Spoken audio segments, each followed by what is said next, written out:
So yun mga kamanok, bali magandang araw po ulit sa atin lahat. Bali ito po yung mga sisiw natin na napisa ay asais. Tapos etong dalawa na yan yung malalaki at 30. So ibig sabihin ano na sila, 15, ngayon po ay 15. So 15 day old na po yung dalawa na yun. Tapos etong 8 ay 10 day old. Bali doon po sa ating video, doon sa ating YouTube channel, bali about po doon sa pagtingin natin doon sa gender nila ng lalaki at babae. Bali maedad na po yung pinakita natin doon. Kaya kumbaga kilala na talaga yung lalaki at ganun din yung babae. So may nag-comment din po na dapat daw po ay 5 days pa lang. So dahil busy po tayo sa ating trabaho, nung 5 day old sila ay may pasok po tayo kaya hindi natin nagawa ng video. So dahil ngayon po ay Sunday, may time po tayo para makapaggawa ng video. So eto po pwede pa natin malaman dito dahil ayan po makikita naman natin yung mga sisiw natin na 10 day old. Hindi mo pa ma-identify kung babae sila o lalaki. So sa'yo na lang, sa tingin mo na lang, sa katulad kung magmamanok talaga na sa sisiw pa lang makikita mo na kung lalaki siya o hindi. So ma-identify mo na siya mga kamanok. Pero kung ganoon lang na hula-hula lang, eh magakamali ka pa rin. So lalong-lalo na po doon sa tinatawag na traditional. Kasi parang pag traditional ay hula-hula din yun mga kamanok. Ang accurate talaga mga kamanok ay yung sa scientific.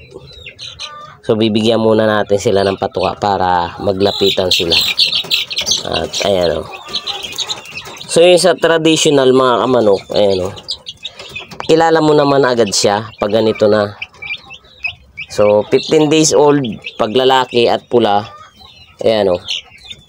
So yung dibdib niya ay itim. So yan, lalaki na talaga yan. Katulad nitong isa din. Ayan. Ayan. Pag ganyan, lalaki na yan mga kamanok. Pero may mga kulay pula mga kamanok na kahit brown yung dibdib ay nagabago pag lumaki na sila. Pero pag ganito nakita ninyo na itim yung dibdib, sure bull na yan na lalaki. So yung ating mga 10 day old na sisiw, yan, ni isa dyan wala pang ano yan, wala pang kulay na itim ang dibdib, kaya hindi po natin ma-identify kung siya ay lalaki o babae sa ganitong edad. So wala po tayong 5 day old, kaya ito 10 day old yung gagamitin natin sa video para malaman natin kung babae o lalaki yung isang sisiw. Hahanap tayo dito ng sure bull tayo na lalaki. Ayan. Ayan, ito mga kamanok. Sa aking palagay mga kamanok, lalaki to. Ang aking basihan sa scientific na tinatawag ito. So yun mga kamanok, bali sa pakpak natin makilalaman yung gender. Ayan o.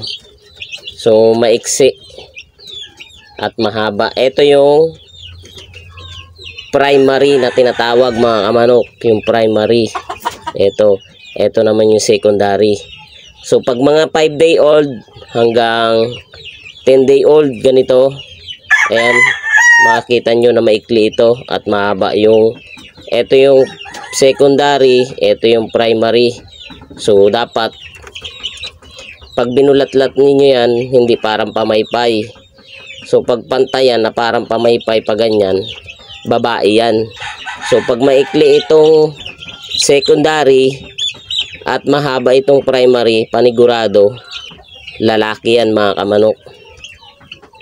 So yun yung scientific. Tapos sa puwet, Ayan, kung kayo ay may magnifying glass mga kamanok, sisilipin nyo sa magnifying glass, tapos ibubukan nyo yung kanyang puwit.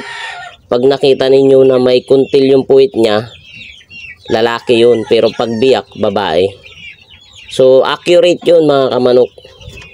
Etong hawak natin na ito mga kamanok, lalaki to. Siya, no? Sa kulay pa lang, kita mo na kahit sa sisiw pa siya o 10-day old siya. Ayan.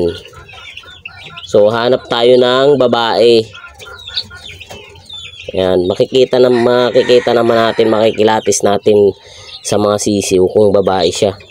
Yung mahaba yung buntot. Ayan, ito. Unang humahaba yung buntot ng mga babae mga kamanok, yung lumalabas agad. So ito, babae ito mga kamanok. Ayan, oh. Tingnan nyo. Oh. Kung sa pakpak natin pagbabasihan. Ayan, oh. Bagaman medyo ano siya, maikli pa rin ng konti. Kumbaga hindi ka pares nung kanina. Ayan, oh. Yung parang pamaypay siya. Ayan, oh. Pag binuka mo siya, ayan, pantay-pantay pa ganyan. Ayan, oh. Ayan, oh. Para makita nyo maigi. Ayan. Mahaba yung bagwis niya compare doon sa nauna nating pinakita. Tapos malalapad din yung kanina na maiksi. Ito mahaba na maninipis yung bagwis.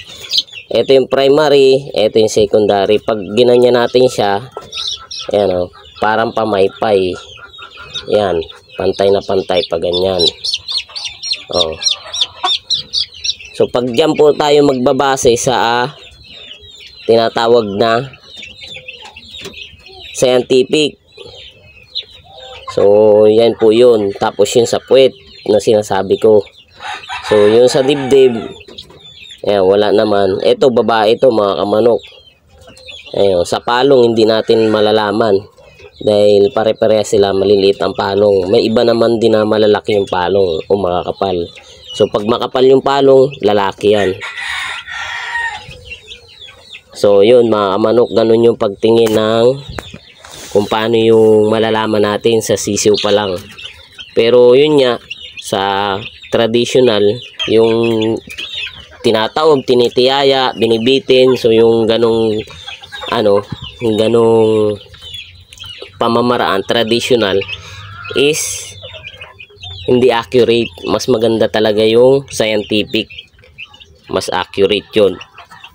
So yun lang po yung aking pamamaraan mga kamanok sa pagkilatis ng mga sisiw kung ito ay babae o lalaki.